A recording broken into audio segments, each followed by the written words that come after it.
नमस्कार। आज वीडियो को तुम मानक स्वागत। आज वीडियो आम आलोचना करवा दारोगा कुकुर विषयटीर दीर्घोत्तरमूलक प्रश्नगुड़िक विषय।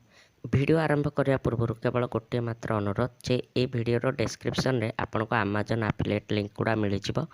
तो आपड़ जमती किणुंट जहाँ भी शॉपिंग कर ऑनलाइन करेंगे मो लिंक रु जाकि करूँ जहाँद्वारा कि आपन को किसी अधिका पैसा देवा पड़ोनी किंतु आपण मो लिंक रु जाकि किणिले मत गोटे छोट परसेंट कमिशन हिसाब से मिल जहाँद्वारा कि आपण मत साहाय्य करेंगे ये चैनल ये शिक्षणीय वीडियो तैयारी करने।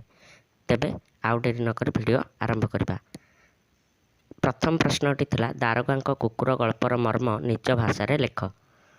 मु एटी को पूरा दीर्घ उत्तरमूलक हेले मध्य बेसी दीर्घ करके लेखु नाही। जो भली भाव में साधारणतः एटी को लेखा जाए मुझे भली लिखिछि किंतु तुमे माने चाहिए एथिरे कवि परिचय बा लेखकों परिचय देके मध्य एटी को लिखिपार किंबा तुम विद्यालय रे जेपरि लिखाइछन्ति से भली मध्य तुमे चाहिए लिखिपार। उत्तर हेब सच्चिदानंद राउतराय यह गल्पटी समाज रे प्रचलित स्वार्थपरता और कृत्रिम सम्मान उपरे एक बड़ व्यंग।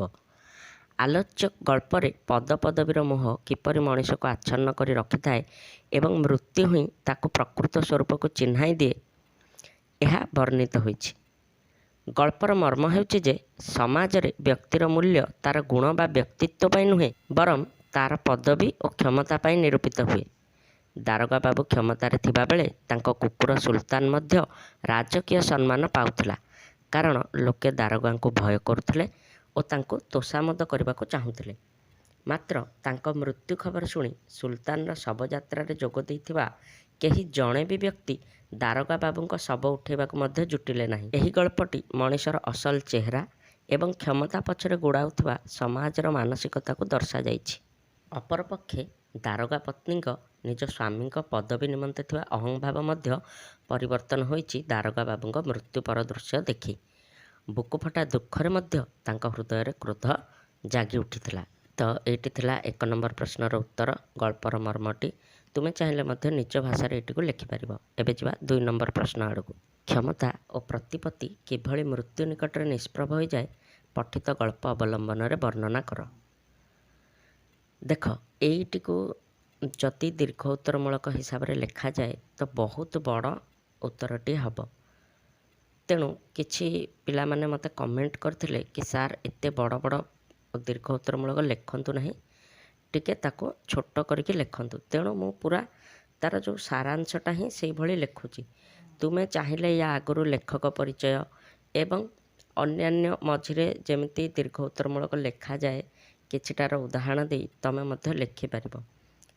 बुझी मु भिडर डिस्क्रिप्शन रे गोटे भिडर लिंक देदेवि से दीर्घ उत्तरमूलकटी को देखि मध्य तुमे जानीपर जे दीर्घ उत्तरमूलक किपर भाव में लिखा जाए।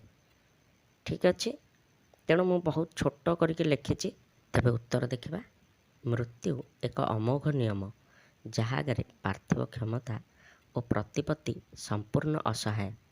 दारोगा बाबू चाकरी काल रे अत्यंत प्रभावशाली थिले किंतु मृत्यु समय तांकर से प्रभाव कौन सी काम आसला नाही।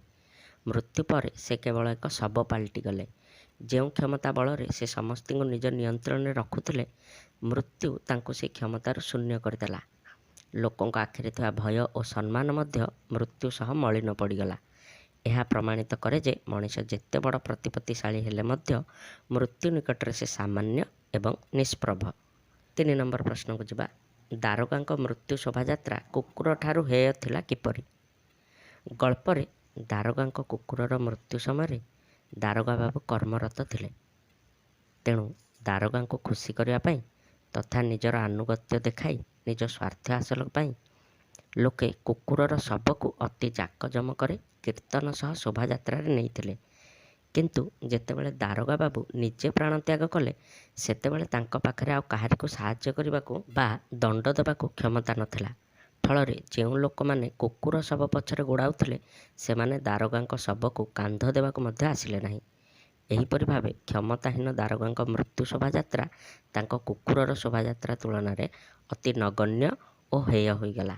ତାହେଲେ ପିଲାମାନେ ମୁଁ ଆଶା କରୁଛି ଏଇ ପ୍ରଶ୍ନର ଉତ୍ତରଟି ତୁମମାନଙ୍କୁ ନିହାତି ସାହାଯ୍ୟ କରିବ। ଯଦି ଭିଡ଼ିଓ ଭଲ ଲାଗିଛି ଭିଡ଼ିଓଟିକୁ ଲାଇକ୍ କର, ନିଜ ସାଙ୍ଗମାନଙ୍କ ସହିତ ସେୟାର କର, ଚ୍ୟାନେଲରେ ନୂଆ ଥିଲେ ସବସ୍କ୍ରାଇବ୍ କର, ଭିଡ଼ିଓଟିକୁ ମୂଳରୁ ଶେଷ ଯାଏ ନିହାତି ଦେଖ। ଇନଷ୍ଟାଗ୍ରାମରେ ଯଦି ଫଲୋ କରିନ ଫଲୋ କରିଦିଅ। ଆଉ ଯେଉଁମାନେ ବି ବୟୋଜ୍ୟେଷ୍ଠ ବ୍ୟକ୍ତିମାନେ ଦେଖୁଛନ୍ତି କିମ୍ବା ଯଦି କେହି ଦେଖୁଛନ୍ତି ଯେଉଁମାନେ କି ଆଫିଲିଏଟ୍ ଲିଙ୍କ୍ ବ୍ୟବହାର କରିପାରିବେ, ତାହେଲେ ମୋ ଆଫିଲିଏଟ୍ ଲିଙ୍କ୍ରୁ ଯାଇକି ହିଁ କିଛି ଜିନିଷ କିଣନ୍ତୁ, ଯାହାଦ୍ୱାରା ମୋତେ ଟିକେ ସାହାଯ୍ୟ ମିଳିବ।